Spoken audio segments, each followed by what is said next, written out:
देखिए महाराज जी, एक बात हम निवेदन करें, राजा का धर्म है युद्ध। राजा का धर्म है युद्ध,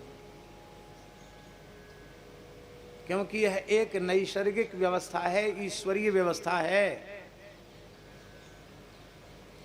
आप हमारी बात को ये मत समझ लेना कि हम युद्ध हमेशा होता रहे, इस बात का हम समर्थन कर रहे हैं। लेकिन हम जो कहना चाह रहे हैं उसको ध्यान से सुनना। युद्ध एक नैसर्गिक व्यवस्था है और उस व्यवस्था का अत्यंत आवश्यक होना इसलिए जरूरी है कि प्रजा में जब जब रजोगुण तमोगुण बढ़ता है और एक विस्फोटक समस्या हो जाती है, कलह की, संघर्ष की, वैमनस्यता की, और जब लगता है कि अब शांति का कोई उपाय नहीं है, तो फिर कुछ लंबे समय तक शांति की स्थापना के लिए युद्ध अनिवार्य हो जाता है।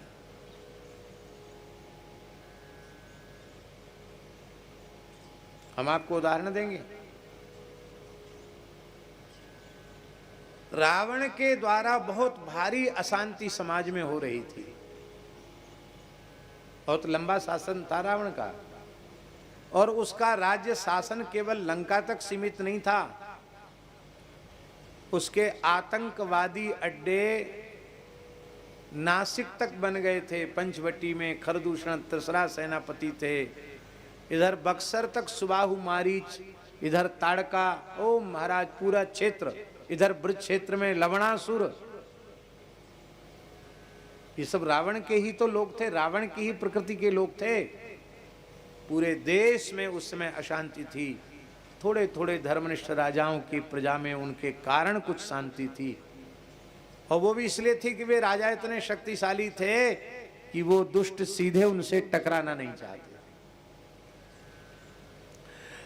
लेकिन राम रावण युद्ध हुआ और शत्रुघ्न जी के द्वारा लवणासुर का विनाश हुआ, तो उसका परिणाम हुआ 11,000 वर्षों तक शांति की स्थापना हुई। कितने हजार वर्षों तक? किसी मत से 13,000 वर्ष, किसी मत से 11,000 वर्ष। 11,000 वर्ष तक यह धरती में शांति का साम्राज्य हो गया। राम जी के जैसा राज्य, राम जी का राज्य। उसकी विस्तार से चर्चा करेंगे तो विषयांतर हो जाएगा। महाभारत काल में भी कितनी विकट समस्या थी। हम लोग कल्पना करते हैं, चित्रों में लोग बना देते हैं राक्षसों को, उनके दांत निकले हुए हैं और बड़ी बड़ी आंख है, जीभ लपलपा रहे हैं, किसी के सींग बना देते हैं। ठीक है, ऐसे कोई होते होंगे, हमने तो देखे नहीं। लेकिन सच्ची बात है, ये असुरों के सिंग पूंछ की जरूरत नहीं होती है। आज जो दुष्ट निर्दयी हत्यारे हैं,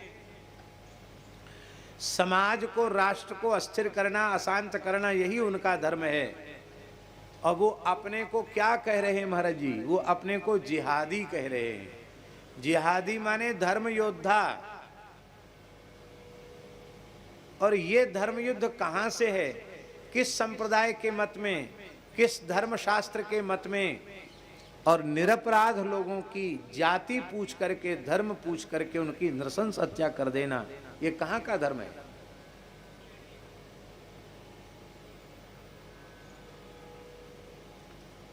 और महाराज जी, इस पर अंकुश नहीं लगा तो जो हालत कश्मीर में हुई है, वही हालत हर शहर, हर प्रांत, हर गांव में होने वाली है। कुछ भी सुरक्षित नहीं है। इसलिए इन दुष्टों के महासंहार के लिए एक युद्ध होता है। तो हम राधा रानी से, बिहारी जी से प्रार्थना करते हैं कि इस युद्ध के बाद भी एक शांति का साम्राज्य आएगा। अब भले ही समस्या हो गोरक्षा में, लेकिन हमें विश्वास है कि इस प्रकार के दुष्टों के समूह के विनाश के बाद भारत हिंदू राष्ट्र भी होगा और भारत की धरती पर गोवध का कलंक नहीं रहेगा।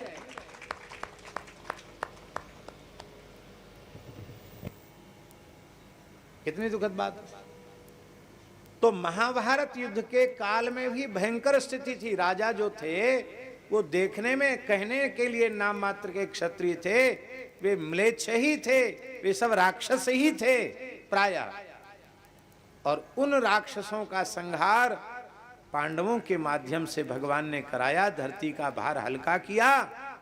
और उसका परिणाम क्या हुआ महाराज जी? उसका परिणाम ये हुआ कि महाभारत काल से लेके भगवान बुद्ध के अवतार काल तक पूर्ण शांति का साम्राज्य धरती पर रहा।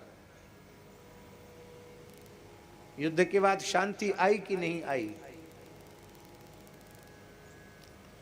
लेकिन दुख की बात यह है, पहले के युद्ध धर्म युद्ध थे और अब इस समय जो युद्ध है उसमें धर्म शब्द को तो हटा ही देना चाहिए।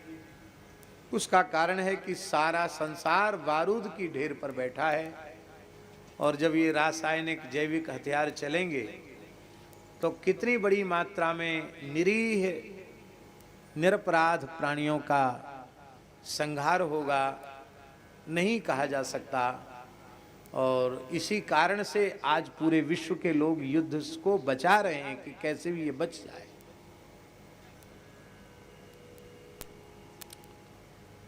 हम भी चाहते हैं कि युद्ध के बिना ही शांति आवे, लेकिन यदि आवश्यक हो तो युद्ध हो और युद्ध के बाद फिर पुनः इस धरती पर शांति का साम्राज्य स्थापित हो, अहिंसा, सत्य, क्षमा, दया और करुणा का साम्राज्य स्थापित हो, इसकी आवश्यकता है।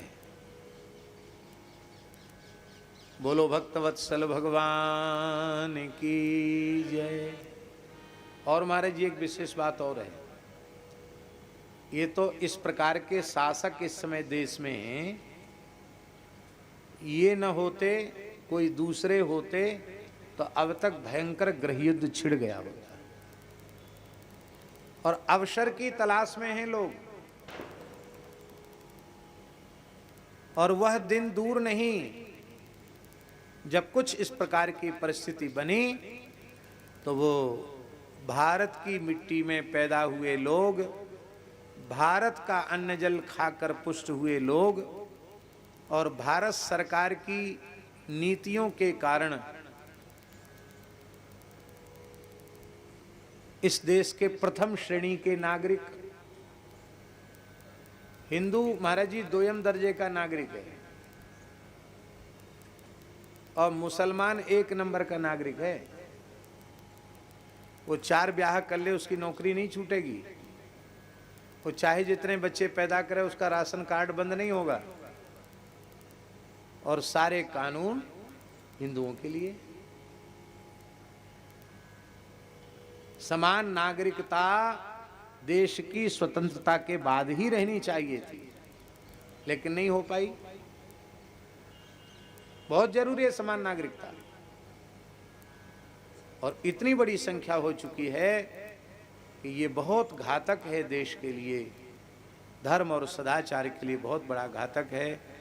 इसलिए हिंदू समाज को जागृत भी होना चाहिए, संगठित भी होना चाहिए और समय आने पर अपने प्राणपण की शक्ति लगा करके और हिंदू सनातन संस्कृति के अस्तित्व को बचाने के लिए लड़ना पड़े और अपने प्राणोत्सर्ग भी करना पड़े तो भी लोगों को तैयार रहना चाहिए।